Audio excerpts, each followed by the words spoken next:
এসে আজকে যত দেরি হোক আমি আসবো।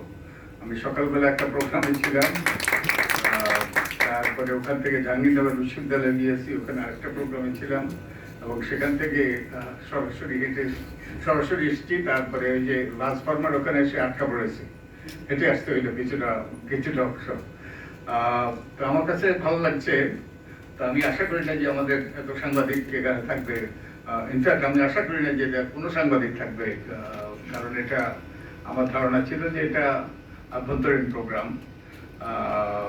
আমি নূরের প্রতি সে আমার স্নেহাস্পদ এবং বিশেষ একটা আমার কি বলে আমার তার প্রতি আমার বিশেষ স্নেহ কিংবা আমায় তার প্রতি আমার একটা বিশেষ রকমের উপলব্ধি অনুভূতি আছে। কারণ বাংলাদেশে যখন একটা অন্ধকার পরিস্থিতি বিরাজ করছিল, নুরু এবং তার সহকর্মীরা সেদিন অন্ধকারের মধ্যে তারা সেই আলো জ্বালানোর চেষ্টা করেছে। সেই ফ্যাসিবাদী শক্তির দোসররা যখন চারদিকে এমন পরিস্থিতি সৃষ্টি করেছিল, যখন আর কেউ আশার আলো দেখতে পাচ্ছিল না, তখন নুরু সে বহু রকম নিগ্রহের শিকার হয়েছে। আমি তাকে একদিন বলেছিলাম যে বোধহয় যে নিগ্রহের দিক থেকে বোধহয় সে পৃথিবী চ্যাম্পিয়ন হবে, কারণ বারবার তার উপর আক্রমণ হয়েছে, তাকে শারীরিকভাবে লাঞ্ছিত করা হয়েছে। এটা আমার মনে হয় খুব কম ব্যক্তি এইরকম নিগ্রহের শিকার হয়েছে। আমরাও নিগ্রহের শিকার হয়েছিলাম। আমি যখন ছাত্র ছিলাম বহু বছর আগে, এখানে যারা আছে, আমি বোধহয় বয়োজ্যেষ্ঠ সবার, আমি নিঃসন্দেহে আমি বয়োজ্যেষ্ঠ। আমি 60-এর দশকের যে লেখাপড়া করেছি, বিশ্ববিদ্যালয়ে ছাত্র রাজনীতি করেছি। আমিও সেই 69-এর গণ আন্দোলনের সাথে যুক্ত ছিলাম। আমি 69-এর গণ আন্দোলন যখন হয়, তখন ইকবাল হল, এখনকার জুরুল্লাহ হল, সেই হলের সাধারণ সম্পাদক ছিলাম, নির্বাচিত সাধারণ সম্পাদক ছিলাম আমি।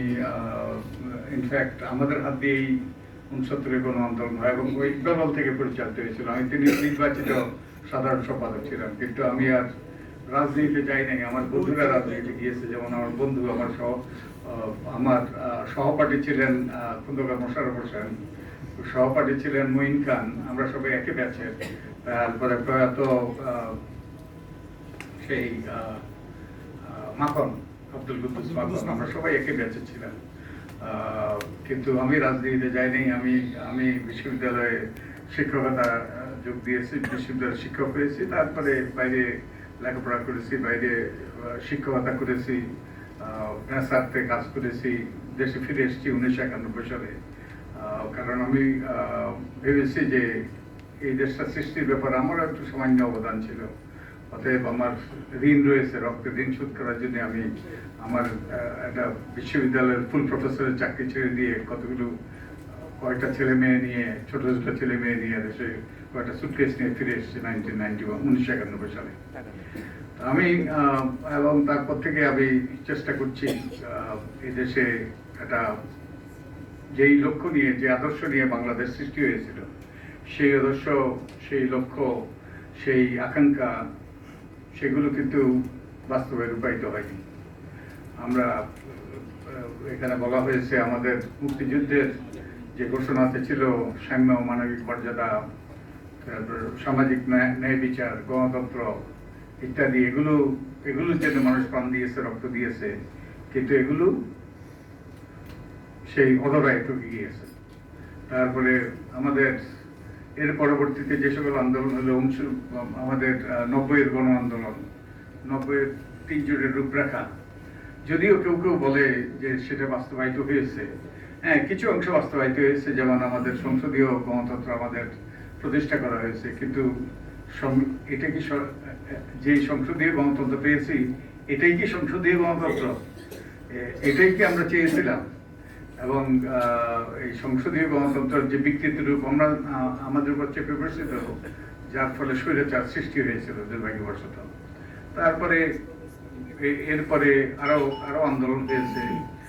শিক্ষার্থীরা আন্দোলন করেছে, কোটা শিক্ষার্থীরা আন্দোলন করেছে, নিরাপদ সড়ক আন্দোলন, তারপরে নুরুদের নেতৃত্বে হয়েছে কোটা বিরোধী আন্দোলন, সেটা শেষ পর্যন্ত একটা গণ আন্দোলনে রূপান্তরিত হয়েছে। তো এবারও কি আবারও আমরা প্রতারিত হব? আবারও কি অধরা থেকে যাবে?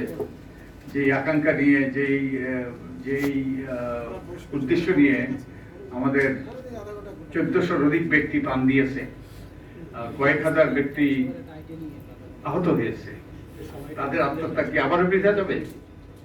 কি মনে হয় আপনাদের? কি মনে হয়, কি বৃথা যাবে?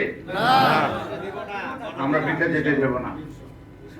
তো এখন আমরা কেউ বৃথা দিতে চাই না।